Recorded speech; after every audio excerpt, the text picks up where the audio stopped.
السلام علیکم ورحمۃ اللہ۔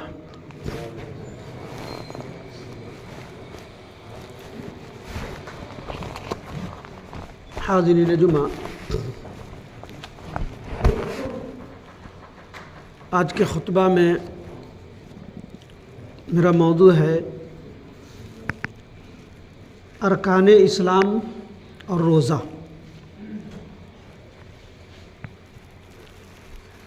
حاضرین، جیسا کہ ہم جانتے ہیں کہ اسلام، دین اسلام، مذہب اسلام یا شریعت محمدیہ کسی خاص شعبے کے لیے یا خاص پل کے لیے نہیں ہے، بلکہ مذہب اسلام کا وجود زندگی کے ہر شعبہ جات کے لیے اور ہر پل کے لیے انسان کے لیے ایک رہنما اور گائیڈ ہے۔ محرومی ہماری یہ ہے کہ ہم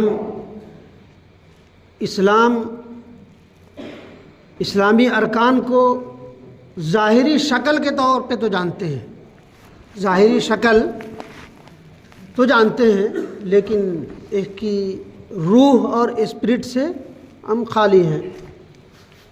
بس سمجھتے ہیں کہ ہم کلمہ پڑھ لیا، نمازیں ادا کر لیں، حج کر لیا، زکوٰۃ کر لیا، روزے رکھ لیے، بس شکل برائے شکل۔ لیکن ہمیں اور آپ سب کو معلوم ہونا چاہیے یہ شکل برائے شکل ہے، اس کے اندر کچھ روح اور اسپرٹ ہے۔ ہم سب کو معلوم ہے اور پتہ ہے کہ ارکان اسلام 5 ہیں۔ ہر مسلمان کا ان 5 چیزوں پر مکمل اور پختہ یقین ضروری ہے۔ اگر کوئی شخص ان 5 میں سے کسی ایک پر بھی متزلزل یقین رکھے اور اس کا ایمان پختہ ان چیزوں پر نہیں ہے تو وہ مسلمان نہیں ہو سکتا۔ ان 5 پر پختہ یقین۔ اس سلسلے میں پیارے نبی صلی اللہ علیہ وسلم کی حدیث ہے، عبداللہ ابن عمر راوی ہیں اور بخاری اور مسلم یعنی متفق علیہ حدیث ہے۔ عبداللہ ابن عمر ایک عبقری صحابہ راوی ہیں اور بخاری اور مسلم دونوں نے روایت کی ہے اور اچھی سند سے روایت کی ہے، اور کم و بیش ہر مسلمان کا ہر فرد بشر اس حدیث کو کما حقو جانتا ہے۔ حدیث یہ ہے، قال عن عبداللہ ابن عمر قال قال رسول اللہ صلی اللہ علیہ وسلم بنی الاسلام علی 5 شہادت ان لا الہ الا اللہ وان محمدا عبدہ ورسولہ وإقام الصلاة وإيتاء الزکاة وصوم رمضان، متفق علیہ۔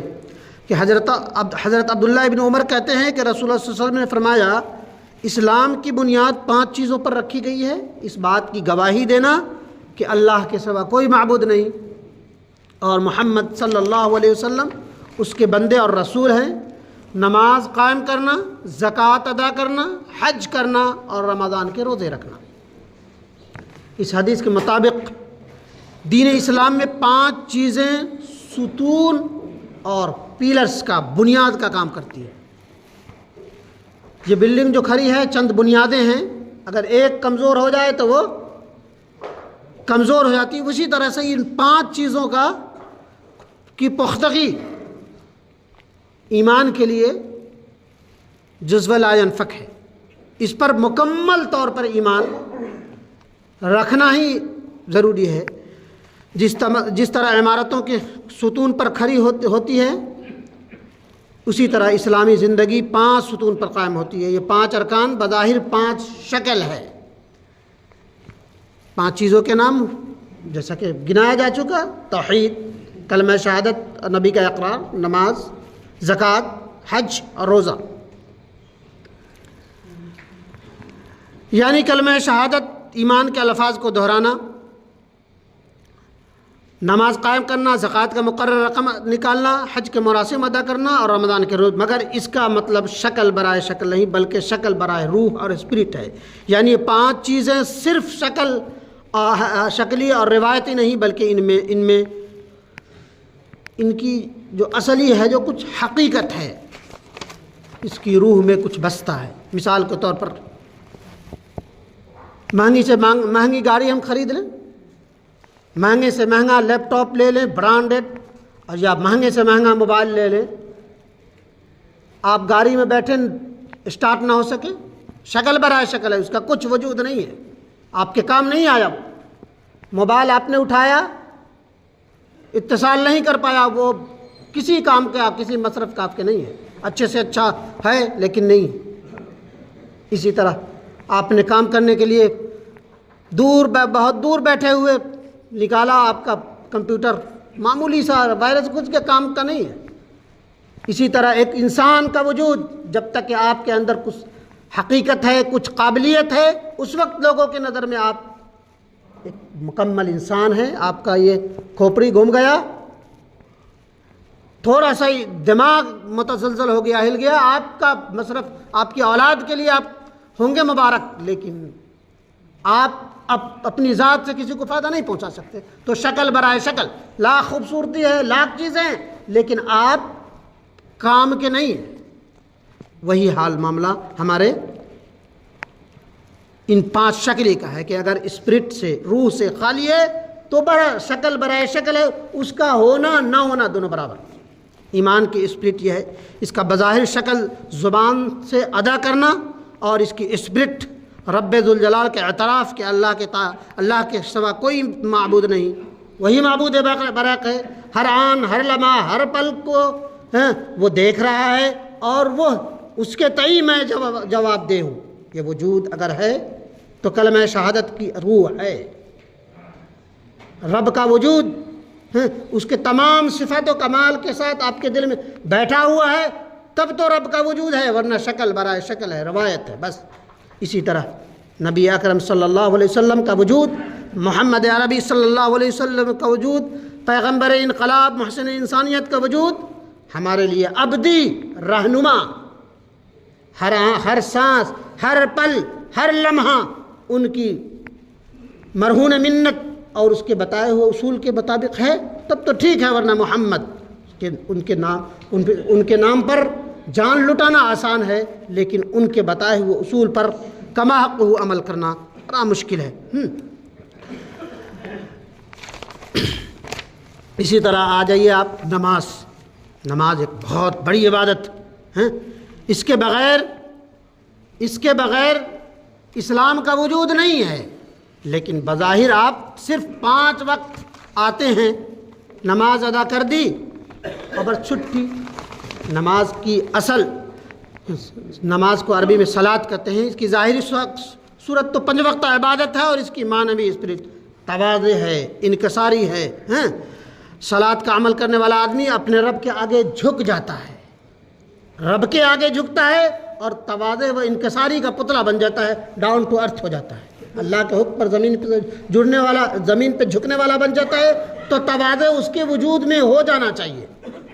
اسلام کی نماز کی اسپرٹ اور روح یہی ہے کہ انسان مکمل طور پر کبر و نخوت کو ترک کر دے، تواضع اور انکساری، اور اپنا کچھ بہت زیادہ گھمنڈ، غرور، خودی رہے لیکن گھمنڈ سے دور ہو جائے۔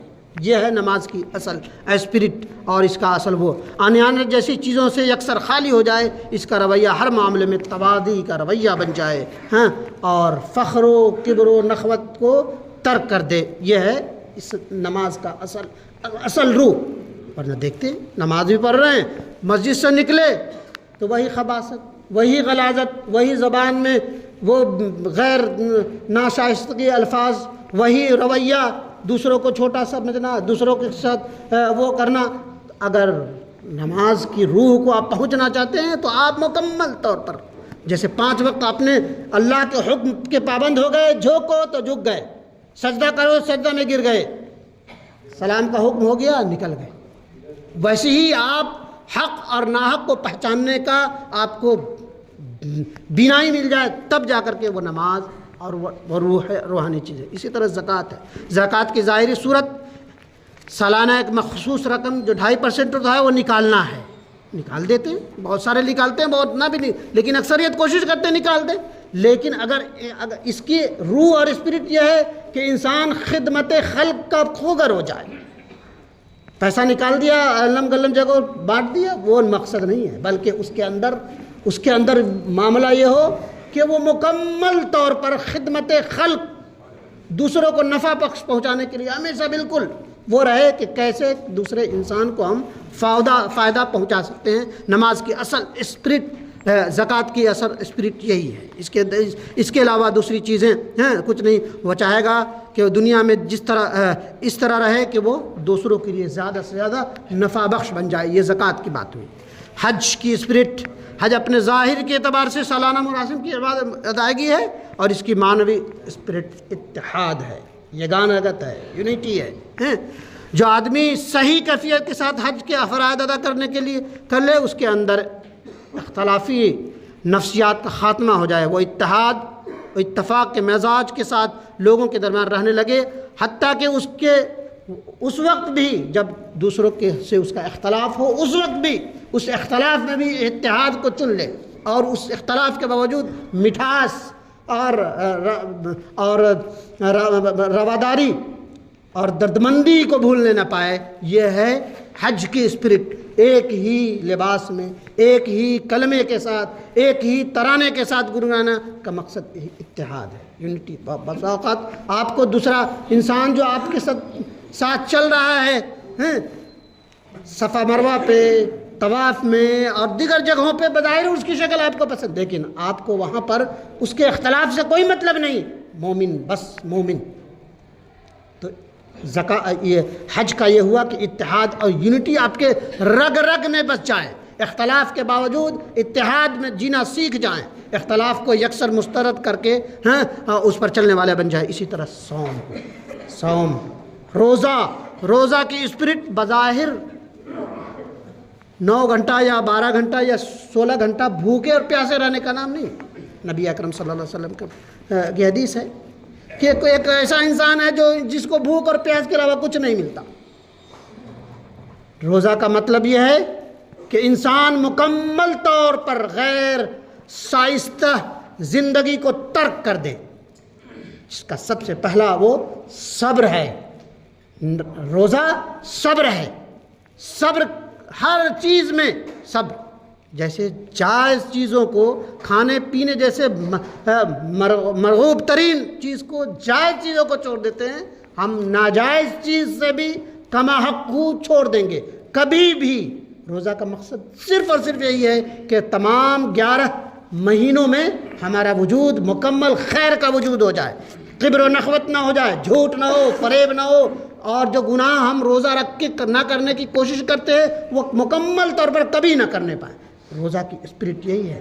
روزہ کی اسپرٹ یہ بھی ہے کہ ہمیں اس بھوک اور پیاس، ابھی تو الحمدللہ بڑا اچھا موسم ہے، جون جولائی کی سردی ہو، پانی رکھا ہوا ہے، آپ اس کے طرف دیکھ نہیں سکتے، پی نہیں سکتے، آپ منہ میں ڈالتے ہیں وضو کرنے کے لیے، زیادہ اس میں انشقاق نہیں کرنا ہے، کہاں ناک میں بہت زیادہ پانی چرانے کے لیے نبی اکرم صلی اللہ علیہ وسلم نے کہا کہ غرارہ بہت زیادہ نہیں کرے، عام دنوں میں خوب اچھے سے گلے صاف کرے وضو کے وقت، اور ناک میں انشقاق لفظ آتا ہے، لیکن اس میں کہا گیا کہ ایک قطرہ بھی اندر نہ جانے پائے۔ اسی طرح روزہ کی حالت میں یہ ہے کہ تمام غیر شائستہ حرکتوں سے بچ جائیں، اور روزہ میں ہی نہیں بلکہ تمام 11 مہینوں میں ہر آن، ہر لمحہ، ہر پل ان گناہوں سے پاک ہو جائے۔ دوسری جگہ ہے کہ جنہیں جھوٹ بولا اور روزہ رکھا، اس کے روزہ کا کوئی مطلب نہیں ہے۔ کو بہت وہ یہ ہے کہ کچھ ایسے انسان ہیں ان کو بھوک اور پیاس کے علاوہ کچھ بھی نہیں ملتا۔ تو روزہ کی اسپرٹ یہ بھی ہے کہ آپ کو پیاس کی شدت محسوس ہو تو دور بیٹھا ہوا انسان جو پیاس سے جاں بلب ہے، جس کے کھانے کے لیے ایک چند چیز نہیں ہے، آپ اس احساس کو پہچان سکے کہ بھوک کی شدت کیا ہوتی ہے، بھوک کا درد بھوک کا وہ جو بیماری کیا ہوتی ہے اس کو آپ پہچان سکیں، اور اس کو پہچان کر کے جو ضرورت مند ہے اس کی ضرورت کو پہنچانے کی کوشش کر سکیں۔ بس روزہ کی اسپرٹ صرف اور صرف یہی ہے۔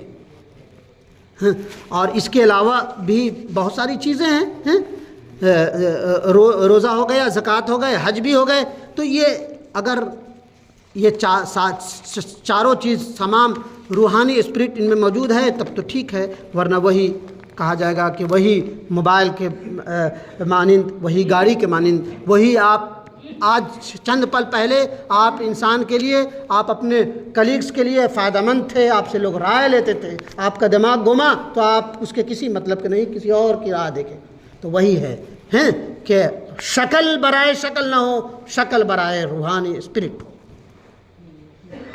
شکل صرف رہنا ایسا ہے جیسے نہ ہونا۔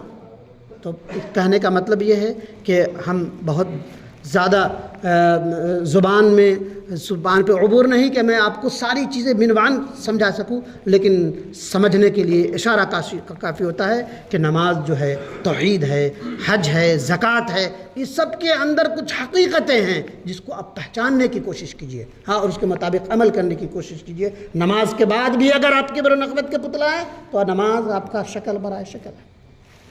حج کر کے آ گئے، اتحاد کا کچھ گن نہیں سیکھا، آپ کے حج سے آپ نے کچھ بھی حاصل نہیں کیا۔ کلمہ شہادت پڑھ لی، نبی اکرم صلی اللہ علیہ وسلم کا احترام کر لیا، تو آپ جنونی بن سکتے ہیں لیکن سماج کے لیے نفع بخش نہیں ہو سکتے۔ آپ نبی اکرم صلی اللہ علیہ وسلم کو ابدی رہنما نہیں مان سکتے، آپ نبی اکرم صلی اللہ علیہ وسلم کو ابدی نجات کا واحد ذریعہ نہیں مان سکتے جب تک کہ اس کے اصل اسپرٹ کو نہیں پہچان سکتے۔ اسی طرح روزہ ہے، انشاءاللہ اگلے خطبات میں بعنوان کچھ چیزیں جو ہیں اس کو بیان کرنے کی کوشش کی جائے گی۔ رب کریم ہم سب کو کما حق عمل کی توفیق دے، آمین یا رب العالمین۔